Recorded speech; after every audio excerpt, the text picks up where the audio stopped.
Hello बच्चों, मेरा नाम है ममता मुंड। मेरे चैनल हिंदी पाठमाला विथ ममता में आप सभी का स्वागत है। आज मैं एनसीईआरटी क्लास 7 हिंदी सब्जेक्ट का ये चैप्टर नंबर बाल महाभारत कथा टेक्स्ट बुक का चैप्टर नंबर है 16। चैप्टर का नाम है धृतराष्ट्र की चिंता। इसका आज मैं उसका आज मैं क्वेश्चन आंसर करूँगी। इसका ऑलरेडी एक्सप्लेनेशन वीडियो जो अपलोड हो चुका है। अगर आप में से कोई नहीं देखे हो तो पहले एनसीईआरटी क्लास 7 बाल महाभारत कथा ये प्लेलिस्ट में चले जाना। वहाँ पे ये चैप्टर नंबर 16 धृतराष्ट्र की चिंता का इसका एक्सप्लेनेशन वीडियो देख लेना। फिर उसके बाद ये जो क्वेश्चन आंसर वीडियो जो भी अपलोड कर रही हूँ उसको देखना। और इसका जो पहले से स्टार्टिंग से चैप्टर 1 टू चैप्टर 15 का एक्सप्लेनेशन, उसका क्वेश्चन आंसर वीडियो जो अपलोड हो चुका है। एक एक चैप्टर में एक एक कैरेक्टर का क्या रोल प्ले किया है महाभारत कथा में, तो उसके बारे में वहाँ पे वर्णित हुआ है। तो अगर मिस करोगे तो आगे चल के जो भी कहानी में जो कैरेक्टर क्या, वो कौन सा कैरेक्टर है, क्या उसका भूमिका है, उसको समझने में प्रॉब्लम हो सकता है। इसीलिए स्टार्टिंग से अगर देखोगे चैप्टर वाइज और उस कैरेक्टर के बारे में जान पाओगे तो आगे चल के जो कहानी में उसका क्या रोल प्ले किया है उसमें समझने में आसानी होगा। इसीलिए मैं स्टार्टिंग से वीडियोज़ को देखने के लिए परामर्श दे रही हूँ। तो इसको पहले इसका एक्सप्लेनेशन वीडियो देख लेना, फिर उसके बाद ये जो क्वेश्चन आंसर वीडियोज को देखना। तो अगर फर्स्ट टाइम इस चैनल में आए हो तो हिंदी पाठमाला विथ ममता चैनल को सब्सक्राइब कर देना और इस वीडियो को भी लाइक और शेयर कर देना। तो चलो स्टार्ट करते हैं। धृतराष्ट्र की चिंता, चैप्टर नंबर 16, एनसीईआरटी क्लास 7 बाल महाभारत कथा टेक्स्ट बुक का ये क्वेश्चन है, किस परिस्थिति में धृतराष्ट्र ने विदुर को पांडवों के पास जाने को कह दिया। किस परिस्थिति में क्या क्या हुआ था धृतराष्ट्र के साथ, तो किस परिस्थिति में वो पांडव जब गए थे, ये जो 12 वर्ष का जो वनवास और 1 वर्ष का अज्ञातवास में वो जो गए थे, तभी क्या कहकर वो पांडवों के पास वो ये भेजे थे धृतराष्ट्र ने विदुर को। तो उसका आंसर होगा विदुर बार बार धृतराष्ट्र से आग्रह करते थे कि पांडवों से संधि कर ले। विदुर हमेशा वो धृतराष्ट्र को कह रहे थे कि पांडवों से संधि कर ले। बार बार ऐसी ही बात सुनते सुनते धृतराष्ट्र का मन जब उब गया था, तभी अंत में झुंझला कर, मतलब वो क्रोधित होकर बोले कि तुम भी चाहो तो पांडवों के पास जाकर वन में जाके रहो। फिर क्वेश्चन नंबर 2 है, विदुर के चले जाने पर धृतराष्ट्र को कैसा लगा।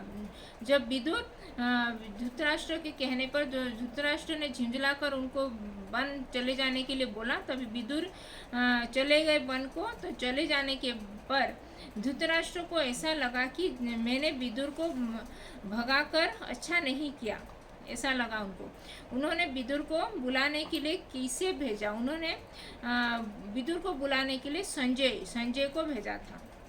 फिर क्वेश्चन नंबर 3 है, हस्तिनापुर में हुई घटनाओं की जानकारी मिलते ही श्री कृष्ण ने क्या किया। हस्तिनापुर में जब यह सब घटना हुआ था, ये सब घटनाओं की जानकारी मिलने के बाद श्री कृष्ण पांडवों से मिलने वन में चले गए। द्रौपदी ने श्री कृष्ण को किन शब्दों से उल्लाहना दिया। श्री कृष्ण को देखते ही द्रौपदी ने आंखों से अविरत अश्रु बहने लगे। उसने श्री कृष्ण से बताया, इस तरह अपमानित होने के बाद मेरा जीना ही बेकार है। मेरा कोई नहीं रहा ऐसे, और आप भी मेरे न रहे, बोल के वो कहती है। फिर पांडवों से मिलने के बाद श्री कृष्ण के साथ वन में कौन कौन गए थे। पांडवों से मिलने के बाद श्री कृष्ण के साथ कैकेयी, भोज और धृष्टद्युम्न गया था, और उनके जाति के नेता और चेदिराज, धृष्टकेतु आदि भी श्री कृष्ण के साथ पांडवों से मिलने वन में गए थे। द्रौपदी की दुख भरी गाथा को सुनकर श्री कृष्ण ने उसे सांत्वना देते हुए क्या संकल्प दिया था। द्रौपदी की दुख भरी गाथा सुनकर श्री कृष्ण बोले, बहन द्रौपदी, जिन्होंने तुम्हारा अपमान किया है उन सबकी लाशें युद्ध के मैदान में खून से लथपथ होकर पड़ी होगी। तुम शोक न करो, मैं वचन देता हूँ कि पांडवों की हर प्रकार में सहायता मैं करूँगा बोल के वो सांत्वना दिए थे। अभी लॉन्ग क्वेश्चन आंसर है। पांडव माता कुंती तथा द्रौपदी के साथ वन में किस तरह से जा रहे थे। वनगमन के समय युधिष्ठिर अपने चेहरे को कपड़े से ढककर जा रहे थे। फिर भीमसेन अपनी दोनों भुजाओं को निहारते, अर्जुन हाथ में कुछ बालू लेकर फेंकते हुए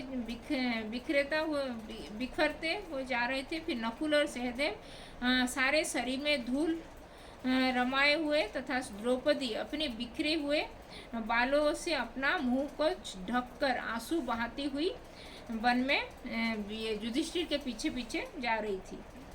अभी क्वेश्चन नंबर 2 है। महर्षि मैत्रेय ने पांडवों की कुशलता के विषय में क्या कहा।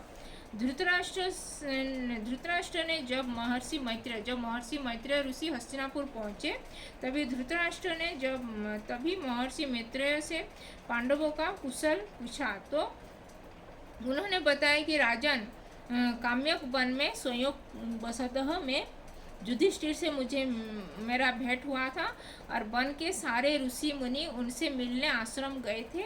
हस्तिनापुर में जो भी हुआ उसका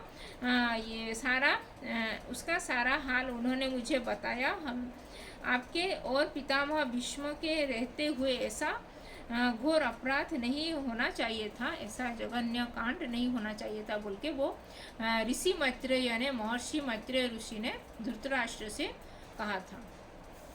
तो ये था ये धृतराष्ट्र की चिंता, चैप्टर नंबर 16 धृतराष्ट्र की चिंता का ये क्वेश्चन आंसर वीडियो। तो आज हम एनसीईआरटी क्लास 7 बाल महाभारत कथा टेक्स्ट बुक का ये चैप्टर नंबर 16 धृतराष्ट्र की व्यथा का क्वेश्चन आंसर किए। इसमें अगर कुछ डाउट है तो कमेंट में लिख सकते हो और अभी तक चैनल को सब्सक्राइब नहीं किया तो हिंदी पाठमाला विथ ममता चैनल को सब्सक्राइब कर देना और इस वीडियो को भी लाइक और शेयर कर देना। तो धन्यवाद, थैंक यू।